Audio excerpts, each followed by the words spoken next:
not even my worst enemy. Together with my comrades who endured torture and survived those dark days of despair, we would never let Kenya degenerate down the road of terror. No, not on our watch, not on my watch. But there was a positive side to my story. It's about a friend, Alando, of legendary beauty, with the brave heart of Luanda Magere. And this is the woman who stood by me when I was shunned by many. This is the wife of my youth, love of my life, and partner to death, Mama Aida Betty Nyawira Odinga.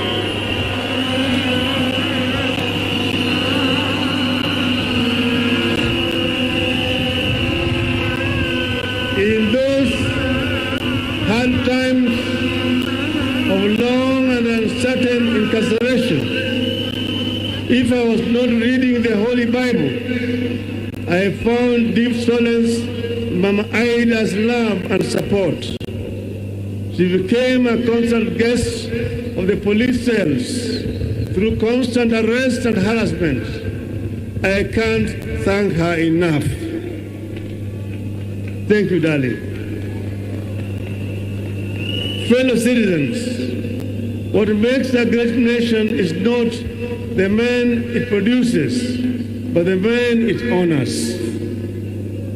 That is why I would be remiss if I do not pay homage to those that gave us the sacred license to stand tall, to speak free, and to think big on this very day. And here I'm talking about my comrades in arms, both alive and those who have fallen. I pay homage.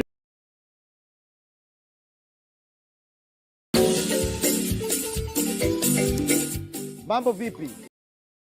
Naitwa Dr. Kamanda Mzee Mkavu Kwisa Thompson wa ICU chumba cha Umbea. Nikiripoti live kutoka mabanda ya Mr. Kuku Farmers Limited yanayopatikana Kigamboni. Sasa Mr. Kuku Farmers Limited pamoja na Bravo Mills, kwa wewe ambaye ungependa kufugiwa kuku kisasa na wataalamu ambao wamebobea kwenye ufugaji wa kuku kitaalamu pamoja na soko la kuku. Karibu sana Mr. Kuku Farmers Limited. Tukuhudumie. Mr. Kuku Farmers Limited na Bravo Feeds. Wai nafasi yako mapema kabla hazijaisha.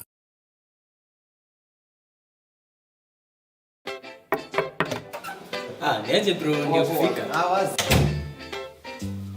Hi, I'm Ben. Nataka kudiscover vitu. It doesn't matter. I believe all is gold. I'm Grace, and I think I've got what you need. So you're the girl. I am the girl.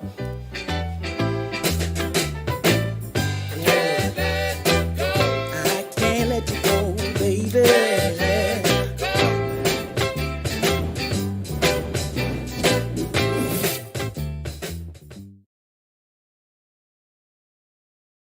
Pay homage to those who have gone before us, the fallen heroes of the second liberation. These include Kenneth Nyindo Matiba and Charles Rubia.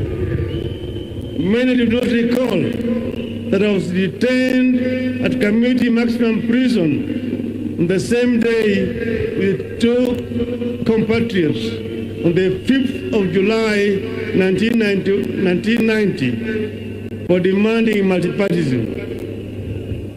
Other fallen compatriots include George Anyona, Jean Maria Sirone, Martin Shikuku, Mukaru Nganga, Oki Okombaka, and Wangari Maathai. I also pay homage to all the audacious martyrs who, for the sake of the people, shows constant crucifixion over relative comfort of conceding to repression. I hold the deepest respect to living icons like Mukami wa Kimathi, the wife of Dedan Kimathi. They called her the Wasp because, like Kimathi, her husband, Mukami was a fearless fighter who mobilized daring bands of women in complex undercover Mau Mau operations. I salute her. Other liberators include Ngugi wa Thiong'o, whose powerful written words enriched the ideologies of the struggle against the one-party regime. Koigi wa Mwere, whose fearless voice inspired many to action. I remember Dr. Odhiambo Mbai, the fearless chair of the Devolution Committee at the Bomas Conference, who was brutally assassinated, and Dr. William Mutunga, who distinguished himself as a selfless champion of social justice and comrades in the detention chambers. We also had Katama Mukangi, Kaimoji Wachira, Alamin Mazrui, all those colleagues who were with us at that time. In the course of this struggle, there have been ups and downs, advances and retreats, but we have never lost our direction. At this point, I must pay homage to my brother, His Excellency, President Uhuru Muigai Kenyatta, for the foresight and sense of patriotism in initiating the dialogue that led to the handshake. It takes a seasoned statesman to shake the hand of his rival. I thank him. In the course of our discussions, we agreed that Kenya is greater than the two of us. We agreed that despite years of effort, Project Kenya has not quite taken the way of how our fathers envisaged. Where our founders envisaged unity, we have been held back by divisions, tribe against tribe, region against region, men against women, leader against leader.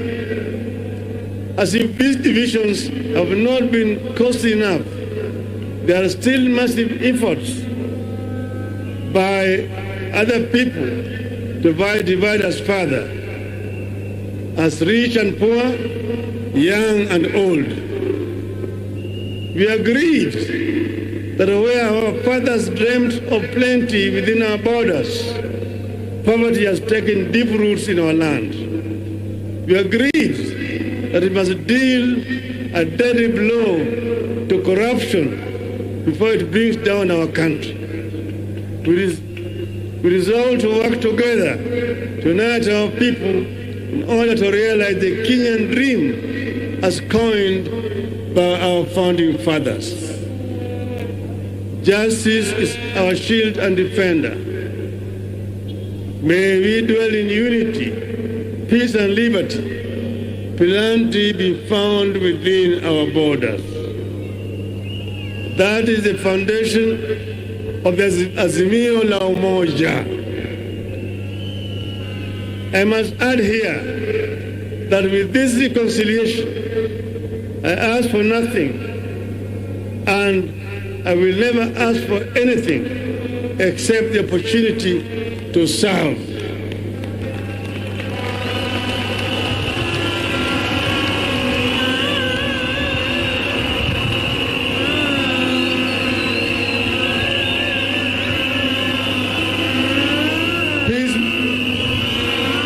Peacemaking is not a self-enriching enterprise. It is a calling from God. Blessed are the peacemakers, for they shall be called the children of God. Fellow countrymen, let me shift gears now to other stories. Those that I witnessed, listened to, and collected on my AZIMIO La Umoja tour of every corner of our greatest republic over the last 3 months.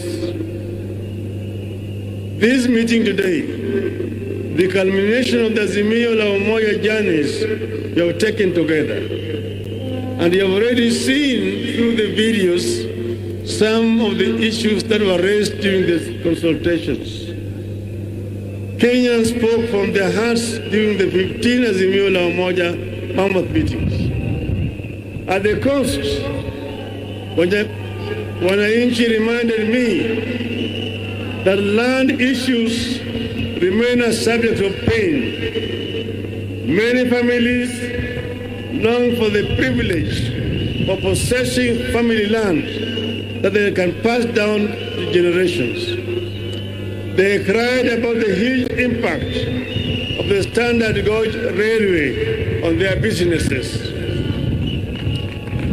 We traveled into the North Rift, and there I listened to concerns of residents whose livelihoods are being destroyed by cartels in agriculture. People who import maize while farmers are stuck with their maize. They lamented the collapse of the dairy and tea sectors and the high cost of farm inputs. The communities of West Pokot County wondered where there was a West Pokot when there is no East Pokot. They asked to be identified specifically as a community in the national census with a code and their own development projects, and the creation of 2 more constituencies and 5 wards. I also spent time in the Mount Kenya, both west and east, and I can confirm to this congregation that if the mountain was smooth, it would be impossible to climb it.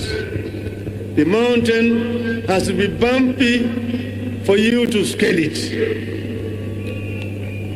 On this, I'm happy to note that I've reached very close to the peak. I've seen the Bashian and the Lenana peaks, and the people have promised that we shall walk together to the promised land yonder, if I prove that I understand and shall address their concerns. Residents express concerns about the equitable distribution of development resources within the region and the proportional representation. They summarize it in the one call: 1 man, 1 shilling, 1 vote. And they want to earn more from their tea, coffee, pyrethrum, vegetables, potatoes, rice, and dairy. Nyanza complained about non-functioning and collapsed cotton, sugarcane, fishing, tobacco, tea, and soapstone industries, and the denial of economic opportunities for the region. In Turkana, the continuing challenge of general insecurity, poverty, drought, and famine were raised repeatedly. In the lower eastern, the local communities complained of a serious lack of water, recurring famine, and lack of economic opportunities. Northern Kenya felt profoundly let down by Nairobi. Their children are being denied identity cards by their own country. Education is collapsing due to insecurity, and livestock sector is severely threatened by drought and disease. I took note that while our people of Mount Kenya spoke of 1 man, 1 vote, 1 shilling, Northern Kenya spoke of 1 man, 1 kilometer, 1 shilling. Indeed, Kenya is diverse in its needs and its ideas to address the needs. In Western Kenya, I was repeatedly reminded of the local industries like sugar that had been allowed to collapse due to corruption, neglect, and mismanagement. Fisheries and mining are struggling. Young men and women who would have gained from the local thriving industries spoke of how they are forced to migrate from home to seek opportunities elsewhere. The Mark community is worried about lack of livestock and pastoralist economy. They worry about the environmental degradation upstream, which impacts them directly. They have their historical injustices over land. Then they are also concerned about the environmental degradation and the Mau forests. These are just some of the concerns that I noted, internalized, and I took them on as a personal mission. Listening to our people made me look back over the last 5 decades. It became crystal clear that while much has been achieved, much remains to be done. I stand here deeply concerned, indeed horrified, at how our peers at independence left us far behind. Nations like South Korea, Malaysia, and Singapore, with whom we were at the same level of development in 1964, have largely vanquished us, and they have vanquished the extreme poverty. Today, they manage the diseases like COVID as effectively as all other functioning countries. Their education systems have dealt a deadly blow to the ignorance and put them in the Premier League of the 4th Industrial Revolution. We have to change tact. We have to catch up. Fellow Kenyans, following the listening hours and to address the concerns that have emerged, we came up with a 10-point people's program as follows. Point number 1, inua jamii, pesa mfukoni. A nation's greatness is judged by how it treats its poor and vulnerable. Pesa mfukoni is a social protection program that will deliver 6,000 shillings per month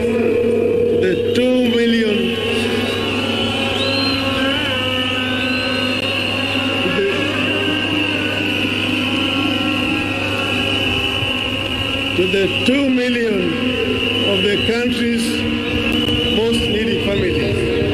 How much is that?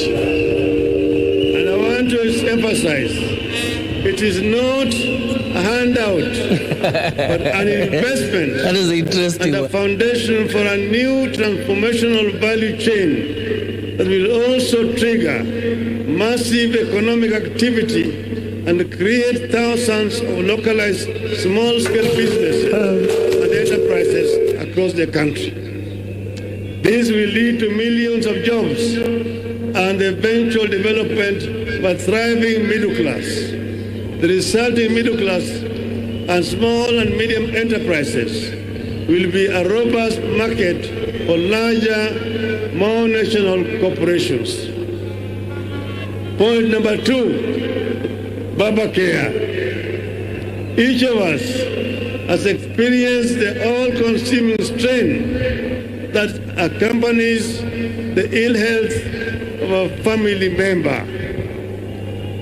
We will ensure that each and every Kenyan has a social insurance, a health insurance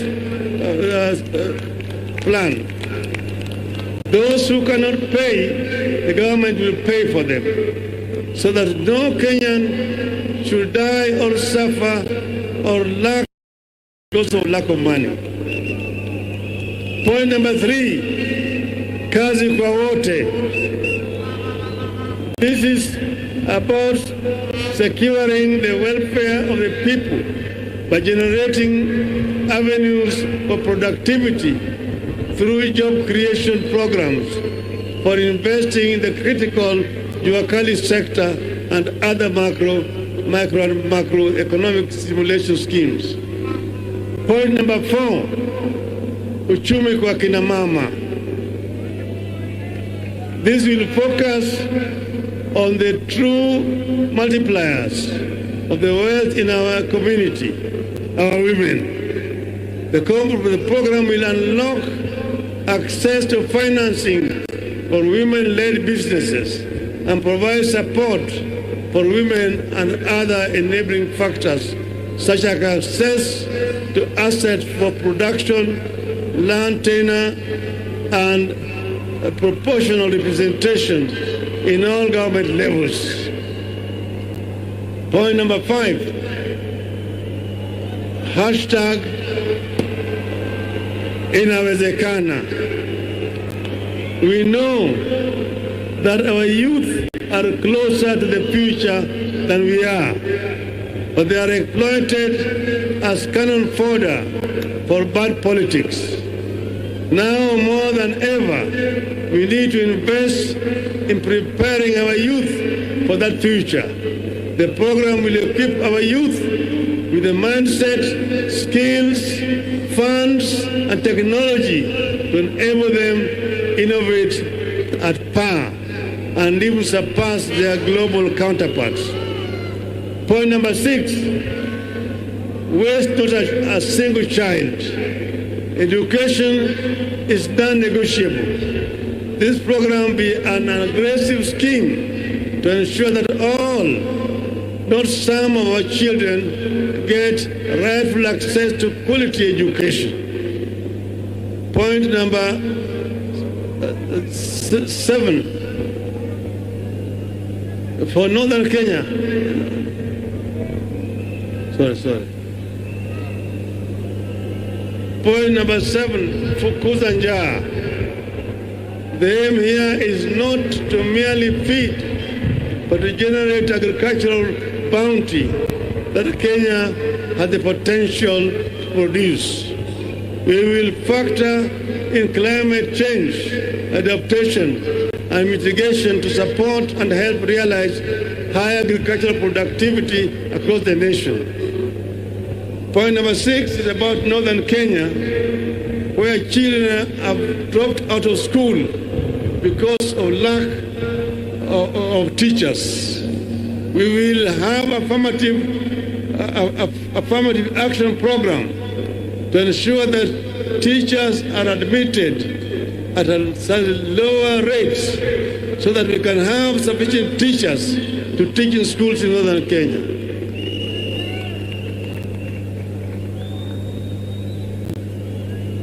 Point number 9, one county, one product.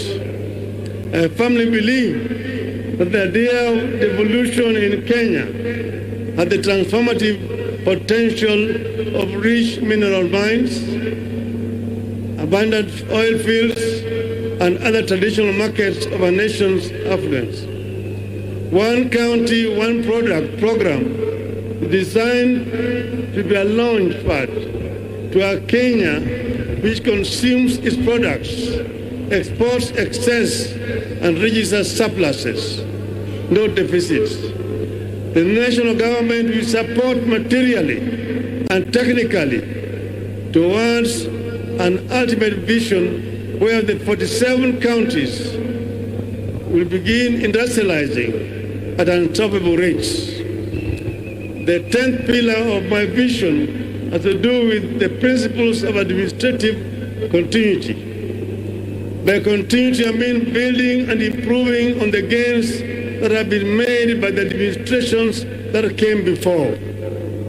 Africa suffers a retrogressive mindset of starting afresh instead of advancing existing accomplishments. When one administration sets up something, the next knocks it down. This makes many countries in the continent stuck in a constant state of ignition, never making it to acceleration and takeoff. Kenya must not be a start-stop nation. This is a waste of time and resources and should not be entrenched in Kenyan political culture.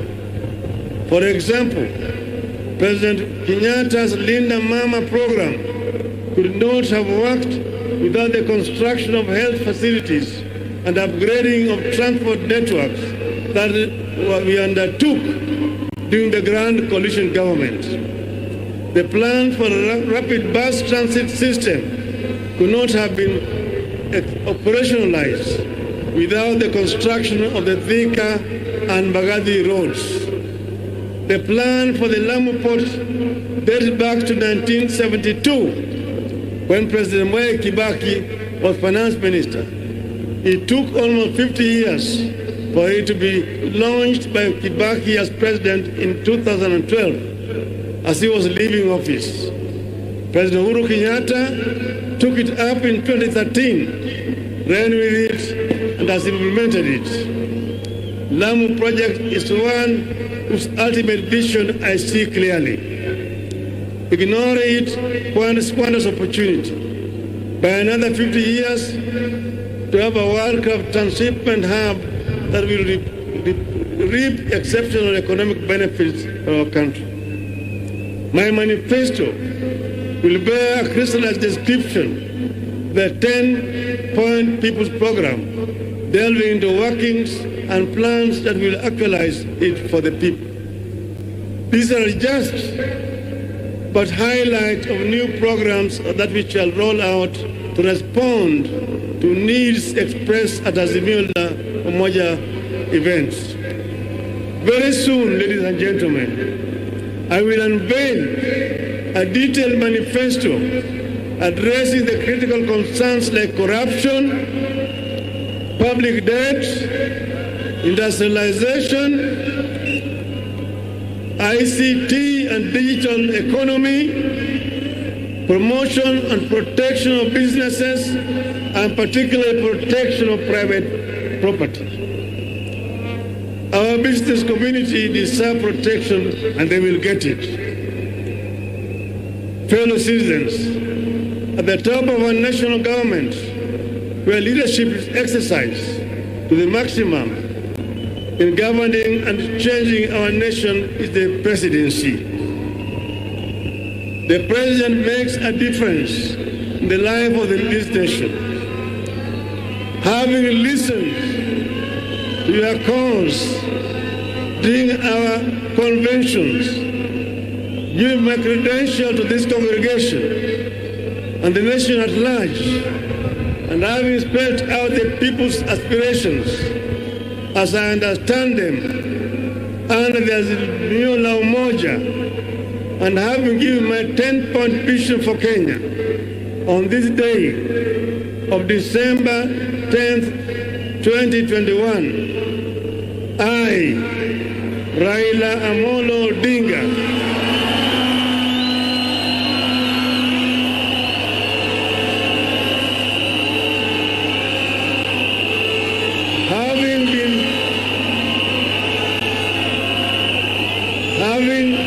having been faithful and committed to building a national, democratic and progressive Kenya in our lifetime, having worked for many patriotic Kenyans to achieve this goal, I do hereby accept to present myself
very hard. I'm not running for the president to oppose anyone, but to propose better policies. I'm in this race to build one indivisible nation. I'm not at war with any personalities. I'm at war with ideologies that will lead this nation in the wrong direction. Ideologies that divide us instead of uniting us. Ideologies that put the personal above the national good. Now, I want you to listen to me. Vijana mpo, vijana we, wacha nimalize kwa Kiswahili. Mimi natoa shukrani kwenu nyote kwa kufika siku ya leo kwa wingi kwa hii sherehe yetu ya leo. Na sasa mimi nataka kutangaza, baada ya sisi kuzuru Kenya mzima na kuongea na Wakenya, nilikuwa nimewauliza, baba endelea siendelee? Aendelea siendelee? Sababu leo nimejibu ati baba ataendelea, na tarehe 9 mwezi ujao, mwezi wa 9, baba atakuwa kwa kinyang'anyiro ya kugombea kiti cha urais wa Jamhuri ya Kenya.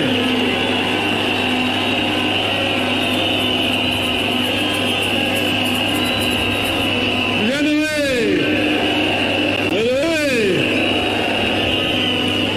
lakini vile vile mimi nasema, baada ya kuzunguka kila mahali, tulikubaliana na ndugu yangu Uhuru Kenyatta tutaleta Wakenya pamoja, na kuna vitu vitano.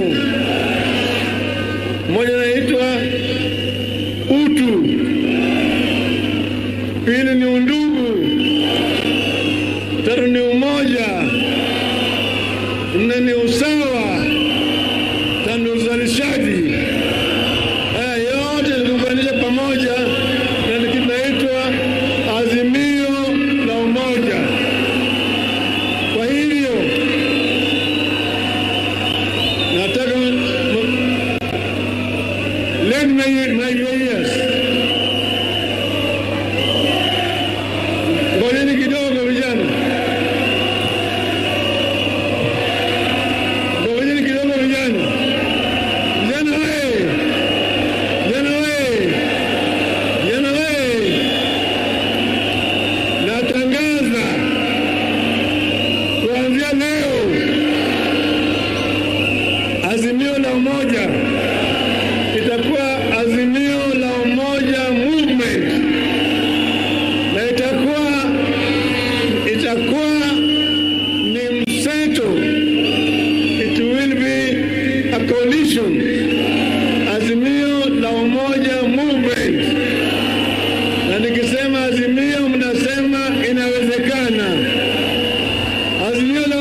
kuwa sasa zinaendelea hapa, manake katika kipindi cha dakika